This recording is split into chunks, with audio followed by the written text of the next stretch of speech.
አታውቅም አለች በደስታ ድምፅ። የሚገርመው ሚስት ሲጀመርም ጂኒ ያልያዛትም ነበር። ባሏ ሰላት ስለማይሰግድ ጂኒ እንደያዘው ሰው መስላ ባሏ ሰጋጅ እንዲሆን ከሸዩ ጋር መልካም።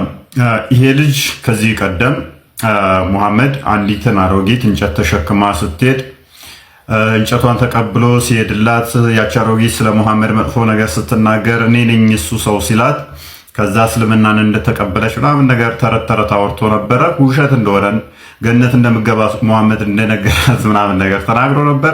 ያ ታሪክ ውሸትና ሴትዮዋ ገሃነም እንደምገባ እንጨት ተሸካሚ ብሎ እንደሰደባት ጭራሽ እሱ እንደረገማት አሳይቻችሁ ነበረ። ጀሌዎቹ ያው ሙስሊሞቹ ለመሸፋፈን ሁለት ሰዎች ናቸው ታሪኩ የተለያየ ነው ምናምን ብለው ብዙ ቪዲዮ ሰርተውብኛል። አንዳቸውም ግን ሁለት ታሪክ የሁለት ሰዎች ታሪክ መሆኑን በመረጃ ይቦገቱኝ የለም። ዛሬ ደግሞ ስለ ጂኒ ያወራዋለ። ታሪኩ ምንድነው? እሱ ሴትዮዋ ጂኒ እንዳለባት ሆና ጂኒው ደግሞ የሚወጣው ከወጣ ባሏ ላይ እንደሚያርፍ ይህንን ያለችበት ምክንያት ደግሞ ሶላት እንዲሰግድ እንደዛ አይነት ነገር ተናግሯል። መጨረሻ ላይ ግን ሰውየው ባልየው ማለት ነው ሶላት ሰጋጅ ይሆናል። ሴትዮዋ መጨረሻ እሷም ጂኒ እንዳሌለባት ጂኒ እንዳልነካት ይህንን ለስግደቱ ብቻ እንደተጠቀመችው ተናግሯል። ይህ እስልምናን አስተምሮ ገደል የሚከት ነው። ይህ ታሪክ እውነት ቢሆን የእስልምና አስተምሮ ገደል ውስጥ የሚከት ነው። ምክንያቱም ነብዩ ያለው እንደዚህ ነው፣ የሙስሊሞቹ ነብይ ማለት ነው።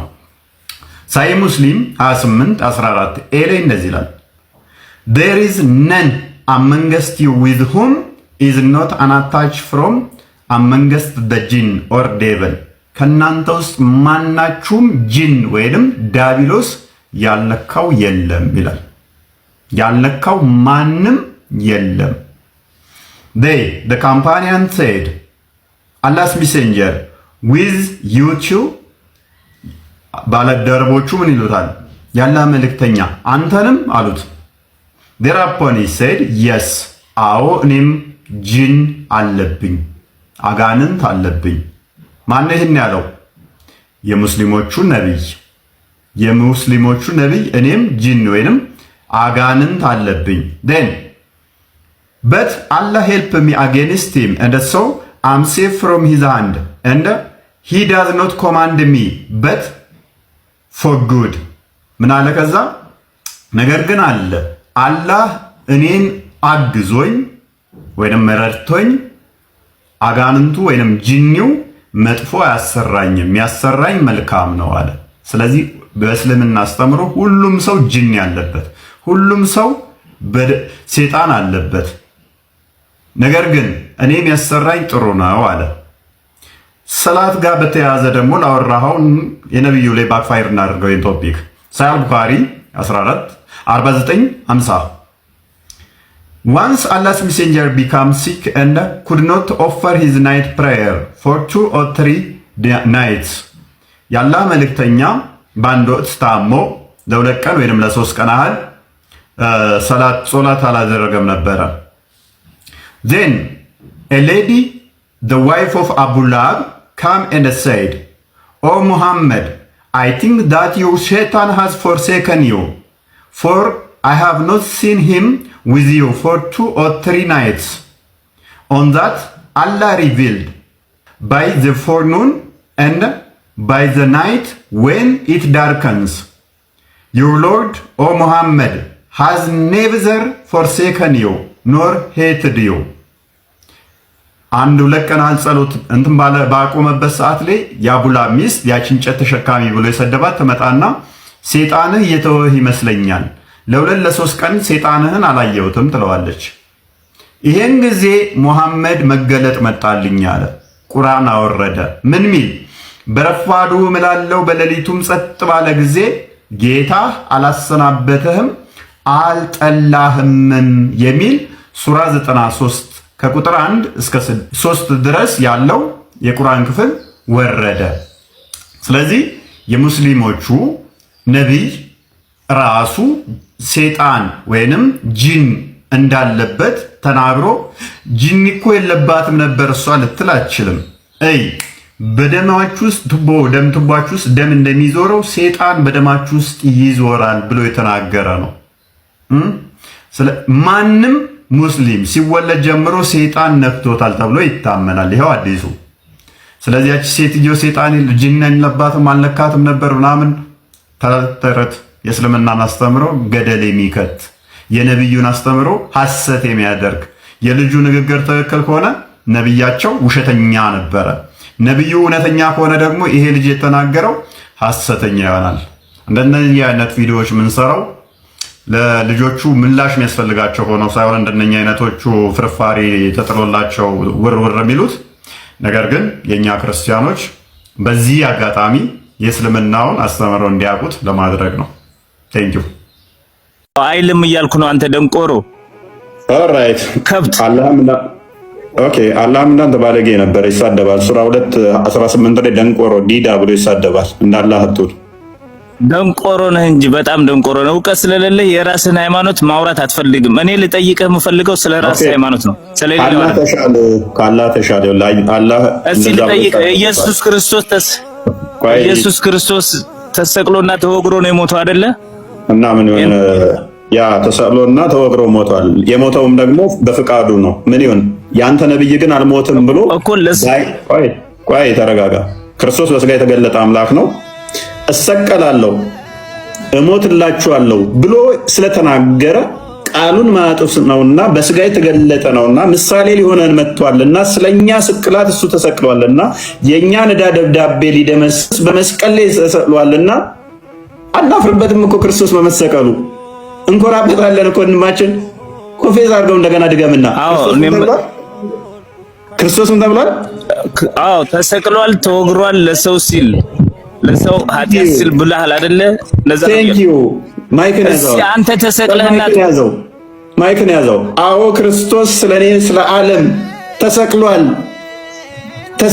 አሁን የምፈልገው አንተ ተሰቅለህ እያስተማር አዳምጥ። ቆይ ትልቅ ነገር እኮ መሰከረ። ተሰቅለህ ማየት ነው የምፈልገው ነው የምልህ እኮ። ቆይ አስተምሰለኝ ድረስ የክርስቶስን ልንገርህ እኔ በአዳምጥ ሉክ ራስህ ነው ተሰቅለህ ማይ በራስህ ተሰቅለህ ልይህ እያልኩ ነው እኔ ክርስትና ልቀበል። አንተ ተሰቅልና አሳየኝ፣ ተሰቅልና አሳየኝ፣ እኔ ክርስትና ልቀበል። አዳምጥ፣ እሺ አዳምጥ። አንተ ተሰቅለህ እንደ ኢየሱስ ክርስቶስ ተወግረህስ አዳምጥ፣ እሺ ልመልስልህ። የማዳመጥ ችሎታ አለ ወይንስ ከሰርቶ ትሆናለህ? ቀጥል። አለኝ፣ አዳምጥሃለሁ፣ ተናገር። አዳምጣ፣ እሺ ማይክን ኦፍ አድርገው። ባለጌ አትሁን። በቃ ሉክ ክርስቶስ እንደተሰቀለ እባካችሁ አትረብሹ በቤቴ። ክርስቶስ እንደተሰቀለ ታምናላችሁ። ተወግሯል፣ ተሰቅሏል።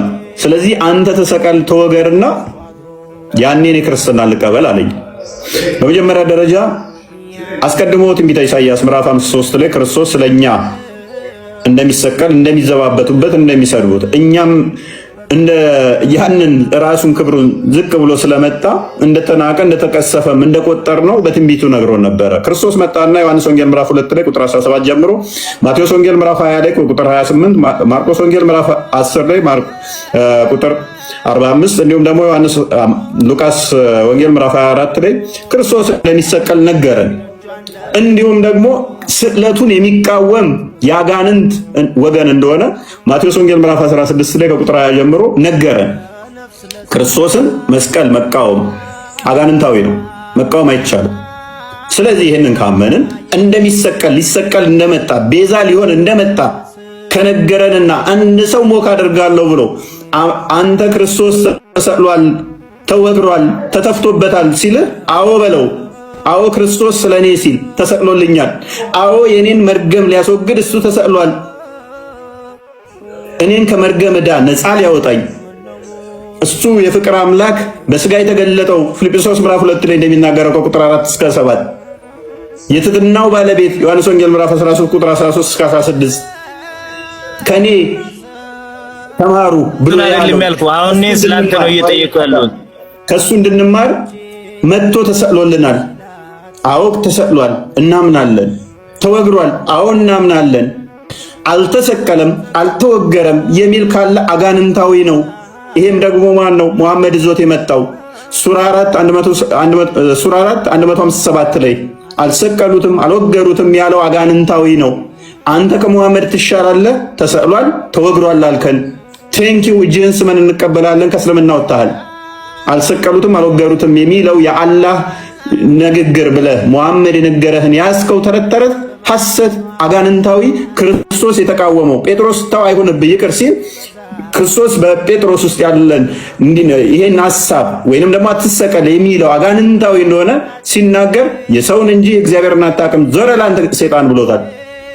ስለዚህ አልተሰቀለም ክርስቶስ ማለት አጋንንታዊ ነው። ተሰቅሏል ማለት ደግሞ እውነት ሕይወት የሆነውን ቃል የእሱን መመስከር ነው። እሰቀላለሁ ብሎ ስለመጣ ማለት ነው።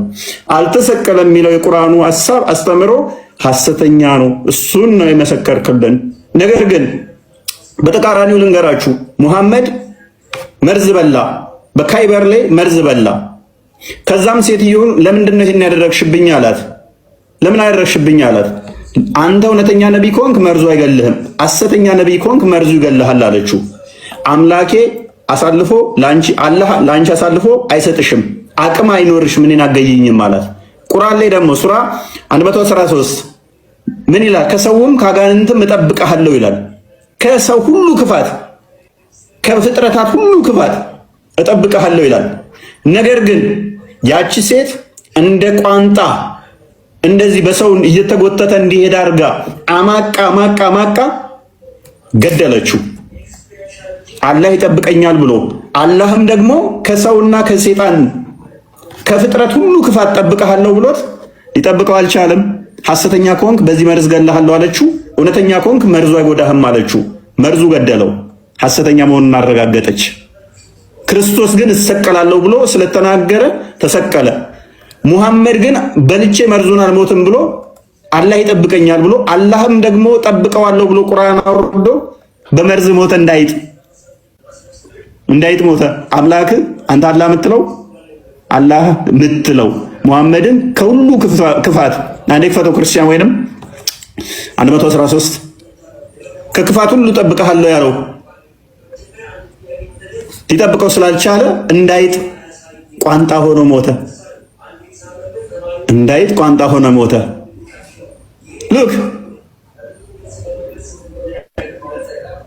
በተፈልቃቂው ጎህ እጠበቃለሁ ከፈጠረው ፍጡር ሁሉ ክፋት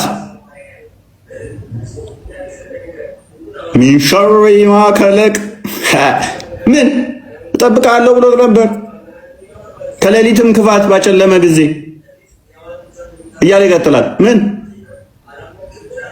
በተቋጠሩ ክሮች ላይ ተፊዎች በሆኑት ደጋሚ ሴቶችም ክፋት ከድግምትም አልጠበቀውም። በድግምትም ተይዞ ሲማቅቅ ነበር። ከፈረው ከምቀኛም ክፋት በተመኘ ጊዜ እጠበቃለሁ፣ አልጠበቀውም።